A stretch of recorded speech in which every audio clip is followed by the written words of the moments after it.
ഹൈപ്പോമിയ കൊക്കീനിയ എന്ന മനോഹരമായ ഒരു വള്ളി പൂച്ചെടിയെ പറ്റിയാണ് പറയുന്നത്. കോൺവോൾവുലേസി കുടുംബത്തിൽപ്പെടുന്ന വളരെ മനോഹരമായ പൂച്ചെടിയാണിത്. ഇതിന്റെ മനോഹാരിത കൊണ്ട് ചുവന്ന പ്രഭാത മഹിമകൾ എന്ന നീണ്ട ഒരു പേര് തന്നെ ഇതിനുണ്ട്. ചില ഭൂപ്രദേശങ്ങളിൽ red morning glory, scarlet star glory, starlet morning glory, star glory, red star, Mexican morning glory, woolly ട്രൈഡസ്ട്രോമിയ എന്നൊക്കെ ഇതിന് പേരുണ്ട്. ഈ ചെടിയുടെ സവിശേഷത വളപ്രയോഗം, കീടങ്ങളും രോഗങ്ങളും, പുനരുൽപാദനം എന്നിവയെക്കുറിച്ചാണ് ഈ വീഡിയോയിൽ ഞങ്ങൾ ഉൾപ്പെടുത്തിയിരിക്കുന്നത്. വിവരങ്ങൾ വിശദമായി അറിയാൻ വീഡിയോ മുഴുവനായും കാണുക. അതുകൂടാതെ വീഡിയോയെക്കുറിച്ചുള്ള നിങ്ങളുടെ അഭിപ്രായങ്ങളും പ്രതികരണങ്ങളും ലൈക്കായോ കമന്റായോ രേഖപ്പെടുത്തുക. ഒപ്പം മറ്റുള്ളവരിലേക്ക് ഷെയർ ചെയ്യുക. ഇതുപോലുള്ള ചെടിയെക്കുറിച്ചുള്ള വിജ്ഞാനപ്രദമായ വീഡിയോകൾ തുടർന്നും ലഭിക്കുന്നതിന് ഈ ചാനൽ സബ്സ്ക്രൈബ് ചെയ്യുക.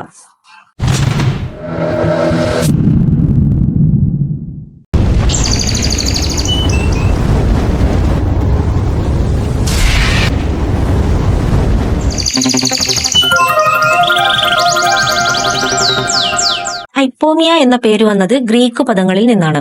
ഗ്രീക്ക് പദത്തിലെ പുഴു, സദൃശം മുതലായ വാക്കുകളിൽ നിന്നാണ് ഈ പേരു ലഭിച്ചത്. അതിന്റെ പ്രധാന കാരണം പുഴു പോലെ പിണഞ്ഞു പടർന്നു കയറുന്ന സ്വഭാവം ഈ വള്ളിക്കുള്ളതിനാലാണ്. കൊക്കീനിയ എന്ന പേര് ഈ പൂവിന്റെ നിറത്തിൽ നിന്നാണ് വന്നത്. സ്കാർലറ്റ് എന്നതിന് ലാറ്റിൻ ഭാഷയിൽ കൊക്കീനിയ എന്ന പദമാണ് ഉപയോഗിക്കുന്നത്. ഇതെല്ലാം ഈ നിറത്തിന്റെ സൂചകങ്ങളാണ്. ഉഷ്ണമേഖല അമേരിക്കയാണ് ഇതിന്റെ ജന്മദേശം. യുണൈറ്റഡ് സ്റ്റേറ്റിൽ ഉടനീളം ഇത് കാണപ്പെടുന്നു. മസാച്യുസെറ്റ്സ് മുതൽ അയോവ വരെയും ഫ്ലോറിഡ മുതൽ അരിസോണ വരെയും അതിനിടയിലുള്ള എല്ലാ സംസ്ഥാനങ്ങളിലും ഇത് വ്യാപകമായി കാണപ്പെടുന്നു. യുണൈറ്റഡ് സ്റ്റേറ്റ്സ്, മെക്സിക്കോ തുടങ്ങി ഇന്ന് ഇന്ത്യയുടെ പല ഭാഗങ്ങളിലും ഇത് വ്യാപകമായി കണ്ടുവരുന്നു. പാതയോരങ്ങൾ, വേലികൾ, വയലുകൾ, മുൾച്ചെടികൾ, മാലിന്യ കൂമ്പാരങ്ങൾ എന്നിവിടങ്ങളിലൊക്കെ ഇത് പരക്കെ കാണപ്പെടുന്നു. അതുകൊണ്ട് തന്നെ ചില പ്രദേശങ്ങളിൽ ഇതിനെ വിഷകരമായ കളകളായാണ് കണക്കാക്കപ്പെടുന്നത്.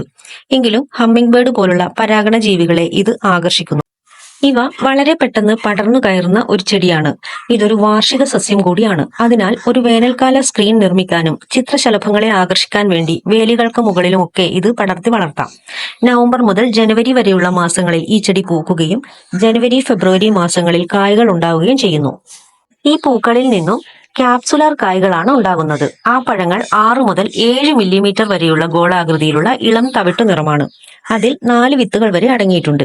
അതിന് ഏകദേശം 3 മുതൽ 4 മില്ലിമീറ്റർ വലിപ്പമുണ്ടാകും. ഇത് ഒരു ഇരുണ്ട തവിട്ടു നിറം മുതൽ കറുപ്പ് നിറം വരെ ആകാം. ഓരോ വർഷവും 1 മുതൽ 4 വിത്തുകൾ ഈ പഴം പൊട്ടിച്ചിതറി പുറത്തേക്ക് പോകുന്നുണ്ട്. ആ വിത്തുകളിൽ നിന്നും ഈ ചെടിയുടെ പുനരുൽപാദനം സ്വാഭാവികമായും നടക്കും. ഇന്ത്യയിലെ പല ഭാഗങ്ങളിലും ഹൈപ്പോമിയ ചെടി ഒരു അലങ്കാര സസ്യമായാണ് വളർത്തുന്നത്. പക്ഷേ ചില പ്രദേശങ്ങളിൽ ഇത് ഒരു ഔഷധമായി ഉപയോഗിക്കുന്നുണ്ട്. തുമ്മൽ പോലുള്ള രോഗങ്ങൾക്ക് ഇതിന്റെ വേരുകൾ ഔഷധമായി ഉപയോഗിക്കുന്നു. പാരമ്പര്യ വൈദ്യ ഉപയോഗങ്ങളിൽ വ്യാപകമായ ഉപയോഗം ഈ ചെടിയിൽ കണ്ടെത്താൻ കഴിഞ്ഞിട്ടില്ല. അതുകൊണ്ട് തന്നെ ഇതിന്റെ വൈദ്യ ഉപയോഗങ്ങളിലേക്ക് ഞങ്ങൾ കടക്കുന്നില്ല.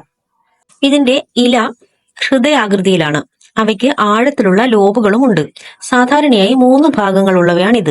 50 മുതൽ 100 മില്ലിമീറ്റർ വരെ നീളത്തിലും അതിന്റെ പകുതിയോളം വീതിയിലും കടും പച്ച നിറത്തിൽ വളർന്ന് കാണപ്പെടുന്നു. ഇതിന്റെ വള്ളികൾക്ക് 3 മീറ്റർ വരെ ഉയരത്തിൽ എത്താൻ കഴിയും. ഇതിന്റെ പൂക്കൾ ഓറഞ്ച് ഉൾവശത്തോടു കൂടിയ മങ്ങിയ ചുവപ്പാണ്. അതായത് ഏറ്റവും സവിശേഷമായതും ഊർജ്ജസ്വലവുമായ ചുവപ്പ് അല്ലെങ്കിൽ സ്കാർലറ്റ് പൂക്കളാണ് ഇതിലുണ്ടാകുന്നത്. ഈ പൂക്കൾ 1/2 ഡസൻ കൂട്ടങ്ങളായാണ് വിരിയുന്നത്. കുലകളായി പൂക്കുന്ന ഇവ തേനീച്ചയെയും ചിത്രശലഭങ്ങളെയും പോലുള്ള പരാഗണങ്ങളെ ആകർഷിക്കുന്നു. ദീർഘവൃത്താകാരത്തിലാണ് ഈ പൂക്കൾ കാണപ്പെടുന്നത്. ഒരു ദിവസം മാത്രം നീണ്ടു നിൽക്കുന്നവയാണ് ഈ പൂക്കൾ. ഇതിന്റെ തേനിനായി പൂവിലേക്ക് പ്രവേശിക്കുന്ന ഏതെങ്കിലും പ്രാണികളിലൂടെയോ പക്ഷികളിലൂടെയോ ഇത് സ്വയം പരാഗണം നടത്തുന്നു. ജൈവ വൈവിധ്യത്തിന് വളരെയധികം സംഭാവന നൽകുന്ന ഒരു ചെടിയാണ് ഹൈപ്പോമിയ എങ്കിലും അനുകൂല ആവാസ വ്യവസ്ഥയിൽ പെട്ടെന്ന് വളരുന്ന ചെടിയായതിനാൽ ചില പ്രദേശങ്ങളിൽ തദ്ദേശീയമായ സസ്യങ്ങളെ കീഴ്പ്പെടുത്തുന്ന ആക്രമണകാരിയായും ഇത് മാറാറുണ്ട്. ഇതൊക്കെ പറയുമ്പോഴും പൂന്തോട്ടങ്ങൾക്കും ഭൂപ്രകൃതികൾക്കും നിറം നൽകുന്ന ചുവന്ന പൂക്കൾ കൊണ്ട് ഹൈപ്പോമിയ കൊക്കീനിയ അതിന്റെ അലങ്കാര മൂല്യം വർദ്ധിപ്പിക്കുന്നു. 1753 കാൾ ലിനേയസ് ആണ് ഈ ചെടിയെ ആദ്യമായി വിവരിക്കുന്നത്. ഈ ചെടി പൂർണ്ണ സൂര്യപ്രകാശത്തിലും ഭാഗിക തണലിലും നല്ല രീതിയിൽ തഴച്ചു വളരും. നല്ല നീർവാർച്ചയുള്ള മണ്ണാണ് ഇത് ഇഷ്ടപ്പെടുന്നത്.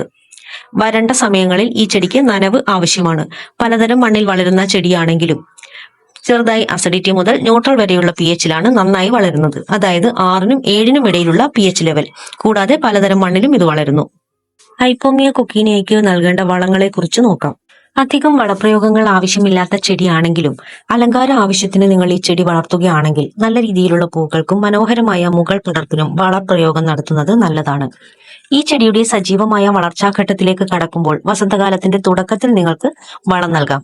തുടർച്ചയായി പൂവിടുന്ന വേനൽക്കാല ഘട്ടത്തിൽ നല്ല രീതിയിൽ പൂക്കൾ ഉണ്ടാകാൻ ചെറിയ രീതിയിൽ വളപ്രയോഗം തുടരാം.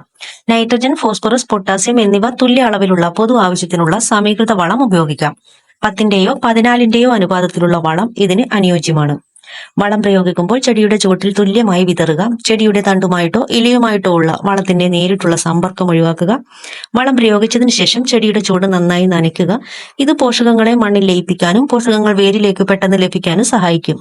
അധികം വളപ്രയോഗം ആവശ്യമില്ലാത്ത ചെടിയായതിനാൽ യാതൊരു കാരണവശാലും അമിത വളപ്രയോഗം ചെയ്യരുത്. ജൈവവളമാണ് നൽകുന്നതെങ്കിൽ കമ്പോസ്റ്റോ അഴുകിയ ജൈവ പദാർത്ഥങ്ങളോ നൽകാം.